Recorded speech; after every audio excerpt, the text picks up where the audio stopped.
હું તો વારે વારે કહું, તમને કહું છું, આમાં ઘણા બધા કોઈને કોઈ મંદિરના ટ્રસ્ટીઓ બેઠા છે. બધા ટ્રસ્ટીને કહું છું, મહેરબાની કરી રૂપિયા સામે દ્રષ્ટિ નહીં રાખશો, દ્રષ્ટિ મારા ઠાકોર સામે રાખજો. દ્રષ્ટિ મારા ઠાકોર સામે રાખજો. રૂપિયા સામે દ્રષ્ટિ રાખી જીવશો ને તો ગમે એટલી મહેનત કરશો ને તો છેડા ભેળા નહીં થાય. ગમે એટલી મહેનત કરો છેડા ભેળા નહીં થાય. દ્રષ્ટિ મારા ઠાકોર સામે હશે ને તો છેડા ભેળા કરવાની જવાબદારી એની થઈ જાય, એની થઈ જાય. આપણે શું કામ ઉપાય કરીએ? પર્વતભાઈના જેવું જીવન જીવજો. મહારાજ હજારો સંતો ભક્તોની સાથે પર્વતભાઈ ત્યાં ગયા તો મહારાજના પગ પકડીને પર્વતભાઈ બેસી ગયા. મહારાજ કે પણ દરબાર આ બધા સંતો ભક્તો એની વ્યવસ્થા જ કરો. મારે ને કે મારા ઘરના ધણી આવી ગયા પછી મારે શેની ચિંતા? ચિંતા બધી તમારા માથે.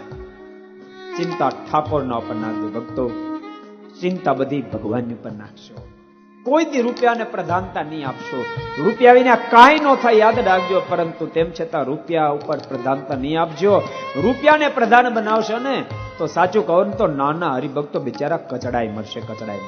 કારણ કે એને કોણ બોલાવે પૂછે? એને કોણ બોલાવે? એને કોણ ભાવ પૂછે? રૂપિયા વાળાનો હવ ભાવ પૂછે, નાના માણસની સામે કોઈ નહીં જોયે. અને યાદ રાખજો, મારો ઠાકોર તો ભક્ત રૂપિયા વાળો છે કે ગરીબ છે એની સામે નથી જોતા. જ્યાં ભક્ત હોય ને બધા હૃદયમાં વાસ કરીને વસો હોય છે. મારો ઠાકોર નારાજ થશે, મારો ઠાકોર નારાજ થશે. માટે જિંદગીમાં ક્યારે રૂપિયાને પ્રધાનતા નહીં આપશો. બધાને કહું છું, ટ્રસ્ટીઓને ખાસ કહું, જમવા માટે આટલા રૂપિયા થશે, ઉતારા માટે આટલા રૂપિયા થશે. શું ભલામણા ભિખારા વેડા કરવાના? શું ભિખારા વેડા કરવાના? ક્યારે ભિખારી વેડા નહીં કરશે. આવો પ્રેમથી ભોજન લો, પ્રસાદ લો, રો, આનંદ કરો, ભગવાનનું ભજન કરો. ઈ મોજમાં જીવશો તો મજા બહુ આવશે. જીવન હળવું બહુ લાગશે. આ બધાય તમને પોતાના લાગશે. એ બધાયને તમે પણ પોતાના લાગશો. તો યાદ રાખજો, તમને બધાય પોતાના નહીં લાગે.